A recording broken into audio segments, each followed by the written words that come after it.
జగన్మోహన్ రెడ్డి గారు అయితే ఎవరితోనూ పొత్తులు పెట్టుకోరు. అలాగని చెప్పి బీజేపీని ద్వేషించరు. కాంగ్రెస్ పార్టీతో కలవరు. ఇదైతే క్లియర్.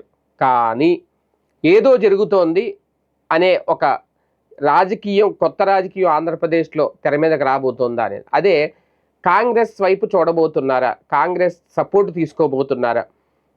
ఒకప్పుడు కాంగ్రెస్ పార్టీని ఎదిరించి బయటకు వచ్చిన జగన్మోహన్ రెడ్డి, ఒకప్పుడు కాంగ్రెస్ పార్టీ వల్లే ఆయన కొత్తగా పార్టీ పెట్టి పాదయాత్ర చేసి పార్టీ పెట్టిన జగన్మోహన్ రెడ్డి ఇప్పుడు కాంగ్రెస్ వైపుకు వెళ్తారా? పైగా ఇప్పుడు ఆంధ్రప్రదేశ్ కాంగ్రెస్ పీసీసీ చీఫ్గా ఆయన చెల్లె షర్మిల గారే ఉన్నారు. అటు వెళ్తారా?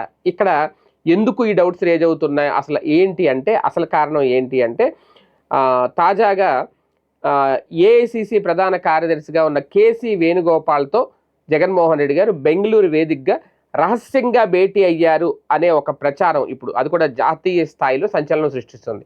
ఇది ప్రచారం మాత్రమే, నేను ఎక్కడా నిర్ధారించట్లేదు. సోషల్ మీడియాలో వచ్చిన ఒక వార్త ఆధారంగా మాత్రమే చెప్తున్నా. ఆయన కలిసేరో లేదో నాకు తెలియదు, ఆయన కలవరనే నేను అనుకుంటున్నా నేనైతే మాత్రం. ఎందుకంటే కాంగ్రెస్ పార్టీ నాయకులతో ఆయన కలిసి ఏం ఉపయోగం? ఆయన ధైర్యం, ఆయన బలం ఏంటో ఆయనకు తెలుసు, వైసీపీ నాయకులందరికీ కూడా తెలుసు. కానీ ఎందుకంటే కేసీ వేణుగోపాల్తో రహస్యంగా భేటీ అవ్వడం, అది కూడా బెంగళూరులో, అంటే ఏదో జరుగుతోంది అనేది. ఎందుకంటే ఒకప్పుడు కాంగ్రెస్ని తీవ్రంగా విభేదించి సొంతంగా పార్టీ పెట్టారు. ఇప్పుడు మనుగడ కోసం అదే కాంగ్రెస్ వైపు మొగ్గు చూపుతున్నారా అనే వార్తలు ఇప్పుడు సోషల్ మీడియాలో హల్చల్ చేస్తున్నాయి. ఈ రాజకీయ పరిణామాల వెనక కేంద్ర దర్యాప్తు సంస్థల దూకుడు ఒక కారణం అనేది కొంతమంది పరిశీలకులు అంచనా. ఇప్పుడు ఏపీ లిక్కర్ స్కామ్ వ్యవహారాల్లో ఈడీ ఎన్ఫోర్స్మెంట్ డైరెక్టరేట్ చాలా వేగంగా దూసుకెళ్తుంది. మొన్న కారుమూరి నాగేశ్వరరావుని అరెస్ట్ చేసినా, ఆయన కుమారుడిని సునీల్ని అరెస్ట్ చేసినా, ఇదంతా కూడా అంటే కేంద్ర బలగాలు ఎప్పుడైతే రంగంలోకి దిగాయో ఇప్పుడు కేంద్రంతోనే పోరాటం చేయాలి.